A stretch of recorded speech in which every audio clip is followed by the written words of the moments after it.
सबसे पहला जो प्रश्न पूछा है कि जो सामग्री है, किताब है, पेंसिल है, कॉपी है, बैग है, इस बार हम लोग का यह उद्देश्य और टारगेट भी है कि 1 अप्रैल को जैसे ही आप लोग पहली क्लास में जाएंगे, तो जैसे प्राइवेट स्कूल में बच्चे नए किताब, नए सभी सामग्री के साथ जाते हैं, इस बार आपको सामग्री मिलेगी। और हम यह भी कोशिश में हैं कि जो यूनिफॉर्म है, जो वर्दी है, जो ड्रेस है, वो भी आपको समय पे नए क्लास जाने के तुरंत ही उसी दिन आपको मिल जाए, ताकि आप नए ड्रेस में, नए किताबें, नए बैग के साथ आप नए स्कूल में जाएंगे। तो ये हम लोग का उद्देश्य है और हम लोग का टारगेट है, और हम उम्मीद करते हैं कि आपको 1 अप्रैल 2025 में ये सब सामग्री उपलब्ध हो जाएगी। जहाँ तक आपने कंप्यूटर ज्ञान की बात की है, हम लोग 8वीं क्लास तक हम लोग कंसंट्रेट अभी कर रहे हैं, और जूनियर क्लासेस में थोड़ा हम लोग का अभी भी इंफ्रास्ट्रक्चर का इशू है। कंप्यूटर कहाँ लगाएंगे, क्या है, क्लासरूम्स का भी अभी अभाव है। लेकिन हम लोग कोशिश में लगे हुए हैं कि कहीं मोबाइल, मतलब कंप्यूटर लैब विभिन्न स्कूल में जाएगी, थोड़ा ज्ञान देंगी कि कैसे कंप्यूटर होता है। कंप्यूटर शिक्षा के मोबाइल क्लासरूम का हम लोग व्यवस्था करने की कोशिश में हैं, ताकि प्रखंड में कम से कम घूमें, तिथि निर्धारित हो, ताकि जो छोटे बच्चे हैं, प्राइमरी स्कूल के भी बच्चे हैं, जहाँ पे कम से कम क्लासरूम नहीं है, कम से कम ये मोबाइल कंप्यूटर वैन बहुत जगह है जिसमें 10-15 कंप्यूटर रहते हैं, बच्चे चढ़े जाते हैं उस कंप्यूटर वैन में और अपना कंप्यूटर का ज्ञान करते हैं। तो ये हम लोग ट्रायल के रूप में हम लोग ट्राई कर रहे हैं कि कम से कम प्रखंड स्तर पर वैन उपलब्ध हो और ये विभिन्न स्कूल जाए और वहाँ पे कंप्यूटर में छोटे बच्चों को कंप्यूटर सिखाएंगे। और जहाँ तक बात मैदान की है, तो मैं कुछ स्कूल में गया भी था जहाँ पे जगह की कमी थी, तो हम लोगों ने डीएम को यह अनुरोध किया है कि अगल बगल जो ज़मीन खाली पड़ी है उसको खाली करा के, मतलब उसको मैदान के रूप में डेवलप करके स्कूल के साथ संबद्ध किया जाए। हो सकता है कि स्कूल के अंदर ना हो, किंतु अगल बगल मैदान हो। और हम लोग का यह उद्देश्य है कि स्पोर्ट्स एक्टिविटी जो है स्कूल की, वो बहुत ही सीरियस हो और कंपलसरी हो। तो स्कूल के अगल बगल कोई मैदान अगर होता है, उसको खाली करा के, उसको समतल करा के, उसको स्कूल के उपयोग में लाया जाए, यह हम लोग डीएम को आदेश दे रहे हैं। एक ये सांस्कृतिक कार्यक्रम के लिए बड़ा हॉल चाह रही हैं सर? देखिए, हॉल का है, अभी धीरे धीरे होगा, मतलब कोशिश में है। पहले हाई स्कूल में होगा, फिर उसके बाद होगा, बट अभी जगह का अभाव है। बट मैं सोच सकता हूँ कि यह समस्या है हॉल की, तो धीरे धीरे होगा, उम्मीद करिएगा। लेकिन मैदान सबसे आसान काम है। मैदान स्कूल के बाहर भी हम लोग मैदान उपलब्ध कराने का प्रयत्न करेंगे। Thank you sir. एक बच्ची है तन्नू कुमारी, पीएन एंग्लो स्कूल से है। सर, स्कूल में कुछ बच्चों द्वारा मोबाइल का इस्तेमाल किया जा रहा है, इस पर रोक लगाई जाए। ये हमारे जो बच्चे हैं, जिस स्तर के बच्चे हैं, उनको मोबाइल का तो मेरी जानकारी में अफोर्ड नहीं कर पाएंगे स्कूल में लाने के लिए। लेकिन ये गलत बात है कि बच्चे स्कूल में मोबाइल लाते हैं। ये अभिभावक को भी इंश्योर करना चाहिए कि ऐसे बच्चों को मोबाइल नहीं दिए जाए, और ताकि वे स्कूल में अंदर ले आएँ। और हम लोग कोशिश करेंगे कि सरप्राइज चेकिंग रखें। अब रोज़ हम चेकिंग तो लगा नहीं सकते हैं कि रोज़ सबका बैग चेक किया जाए, लेकिन इंस्ट्रक्शन ज़रूर दे सकते हैं कि अगर बच्चा मोबाइल किसी कारण से लाना ज़रूरत भी पड़ जाए तो कहीं जमा करके रखेगा और स्कूल समाप्ति के बाद ले जाएगा। और स्कूल में मोबाइल ऑब्वियसली अलाउड नहीं है, मतलब ये बहुत ही स्ट्रिक्टली अलाउड नहीं है जी। एक सवाल है, केशव कुमार हैं, 10वीं में पढ़ते हैं। इनका सवाल है, विद्यालय में कक्षा 10 के 2 सेक्शन हैं, ए और बी, वहाँ पोशाक राशि मिल चुकी है, जबकि उसी कक्षा के अन्य 2 सेक्शन सी और डी में यह राशि नहीं मिली है। पूछने पर शिक्षक द्वारा कोई जवाब नहीं मिलता है। एक और सवाल है इनका कि लगता हुआ विज्ञान प्रयोगशाला होने के बावजूद भी इसका इस्तेमाल नहीं कराया जा रहा है। देखिए, पोशाक की राशि हम लोगों ने सबको कहा है देने को, और ये कंप्लेंट आई है। हम लोगों ने जो जिला शिक्षा पदाधिकारी है उसको कहा है, और उम्मीद करते हैं कि सप्ताह भर में आपको राशि मिल जाएगी। ये कंप्लेंट की जांच होगी और जो भी दोषी होंगे उस पर भी मैं कार्रवाई करूँगा। जहाँ तक लेबॉर्ट्री की बात है, तो मैं सभी टीचर से ये अनुरोध करता हूँ, और मैं 2-3 स्कूल्स में गया भी था, तो वहाँ हुआ ये था कि एक स्कूल गया था मैं, वहाँ पे मैंने पूछा जो टीचर है हेडमास्टर से, मैंने पूछा ये बच्चे कहाँ हैं? तो बोले लेबॉर्ट्री क्लास चल रही है। तो जब मैं उस क्लास में गया तो देखा लेबॉर्ट्री तो क्लास थी, लेकिन उसमें क्लास चल रही थी। मतलब मेरा ये अनुरोध है टीचर से कि लेबॉर्ट्री क्लास का मतलब ये नहीं कि लेबॉर्ट्री में क्लास चलाना। लेबॉर्ट्री क्लास का मतलब है लेबॉर्ट्री में जो केमिकल है, उसमें जो उपकरण है या जो भी माइक्रोस्कोप है, उसका प्रयोग करके बच्चों को सिखाना। ये नहीं कि उसको एक क्लासरूम बना दिया जाए और कह दिया जाए कि आज तो लेबॉर्ट्री की क्लास है, लेबॉर्ट्री में बैठिए और क्लासरूम चलाइए। ये बिल्कुल गलत है। तो ये जो भी टीचर हैं, हम लोग चेक करेंगे और फिर एक बार इंस्पेक्शन टीम जाएगी और ये चेक करने जाएगी कि ये वास्तव में क्या हो रहा है और क्यों लेबॉर्ट्री का काम नहीं हो रहा। और मैं जब भी जाता हूँ 2-3 चीज़ें ज़रूर चेक करता हूँ कि लेबॉर्ट्री में माइक्रोस्कोप चालू हालत में है, केमिकल्स हैं केमिस्ट्री लैब में, और वो जो फ्लेम है, जो गैस है और फ्लेम है, वो उपलब्ध है या नहीं, फिजिक्स लेबॉर्ट्री में बैटरी है या नहीं। ये 2-3 चीज़ें मैं ज़रूर चेक करता हूँ कि बैटरी, अगर बैटरी नहीं हुई तो फिजिक्स लैब क्या चलेगा, अगर फ्लेम नहीं है तो क्या आप केमिस्ट्री करेंगे। और क्लास में अगर लेबॉर्ट्री क्लास में माइक्रोस्कोप ही नहीं है तो इसका मतलब कुछ कर नहीं रहे हैं, केवल खाना पूरी हो रही है। तो ये बेसिक चीज़ें मैं ज़रूर चेक करता हूँ।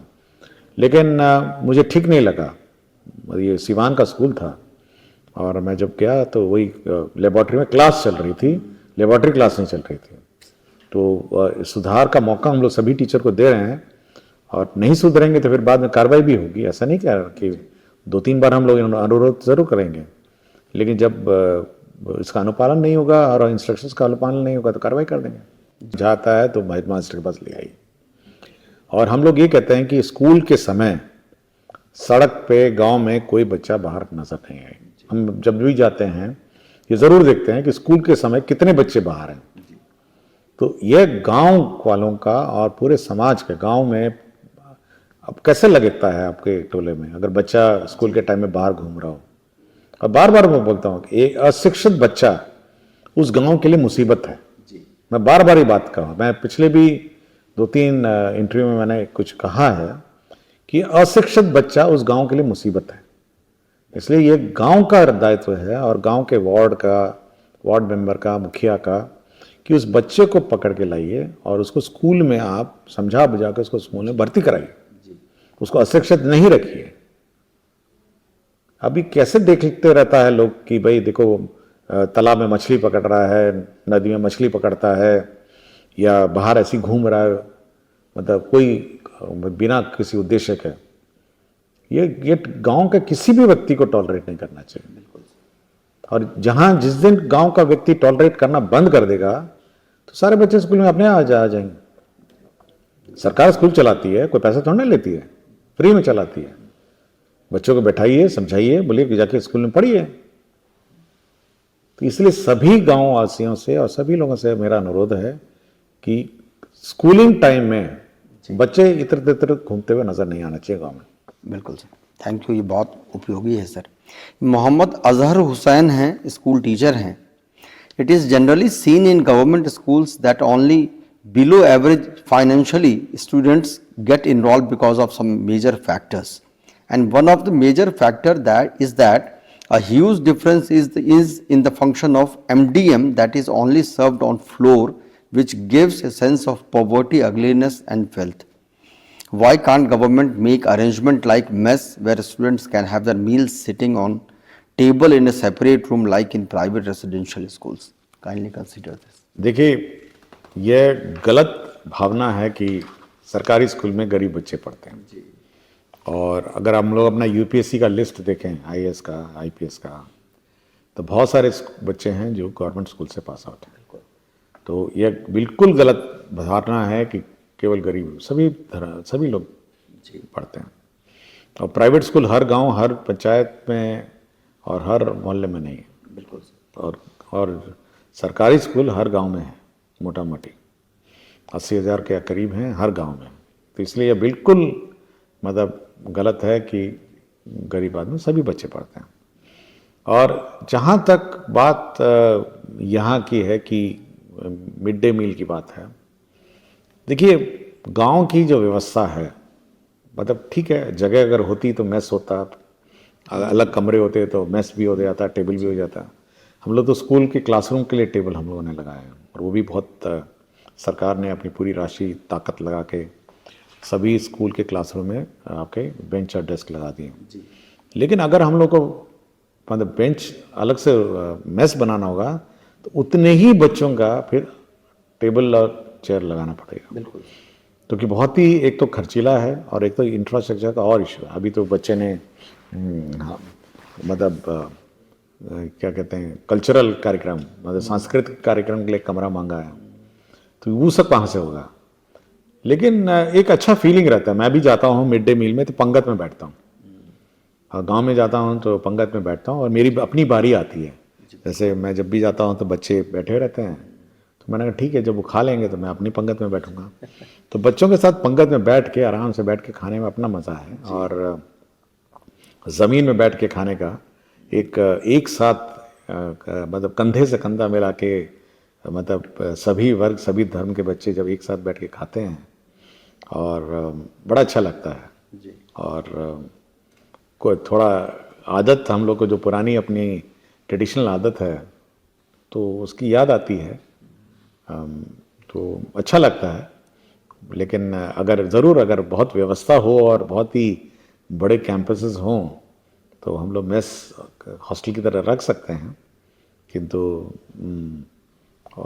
यह व्यवस्था मेरे ख्याल से एक सामाजिक इक्वालिटी की बात है कि सभी बच्चे सभी धर्म के सभी वर्ग के एक साथ बैठ के खाते हैं। और मैं कहता हूँ कि सफाई रखिए, ये नहीं कह रहा हूँ कि गंदगी में बैठ के खाइए, बिल्कुल सफाई रखिए, चादर बिछाइए और पंगत में खाइए। बहुत सही कहा है सर, शुक्रिया सर। एक सवाल है सर, अभिषेक कुमार हैं, बीपीएससी टीआरई वाले शिक्षक हैं, पॉलिटिकल साइंस के। सर मैं राजनीति शास्त्र कक्षा 11वीं 12वीं का अध्यापक हूँ। मेरा प्रश्न यह है कि क्या बच्चों की तरह शिक्षकों का भी एक अलग यूनिफॉर्म नहीं होना चाहिए? अगर शिक्षक भी प्रतिदिन ड्रेस में विद्यालय आएंगे तो बच्चे भी प्रेरित होकर ड्रेस में आएंगे। कृपया विचार कीजिए। देखिए, हम लोगों ने तो शिक्षकों के लिए ड्रेस कोड किया है, जीन्स और टी शर्ट में नहीं आएंगे, क्या ड्रेस पहनना है सरकारी है। लेकिन इस टीचर के ड्रेस में रहने और नहीं रहने से मेरे ख्याल से स्कूल का डिसिप्लिन यूनिफॉर्म में आना मेरे ख्याल से ये कोई मुझे समझ में नहीं आया। क्योंकि सब जगह जहाँ पे भी देखते हैं यूनिफॉर्म में, बच्चे तो यूनिफॉर्म में रहते हैं और जो भी टीचर्स हैं वो अपना अनुसार आते हैं, अपने ड्रेस के अनुसार आते हैं जो सरकार निर्धारित करते हैं। हम लोग को कोई विचार नहीं, बिल्कुल विचार नहीं है कोई यूनिफॉर्म टीचरों का बनाना। अपना जो व्यवस्था है, जो सरकारी ड्रेस का व्यवस्था वही रहेगा। और टीचर्स कहने पे, अनुरोध करने पे और पूछने पे मेरे ख्याल से कोई स्टूडेंट ये नहीं कहेगा कि मास्टर जी आप यूनिफॉर्म में नहीं है तो मैं नहीं आऊँगा। मेरे ख्याल से ये व्यवस्था नहीं होनी चाहिए। और मास्टर जी अगर कहेंगे कि यूनिफॉर्म में क्यों नहीं आया तो उसको यूनिफॉर्म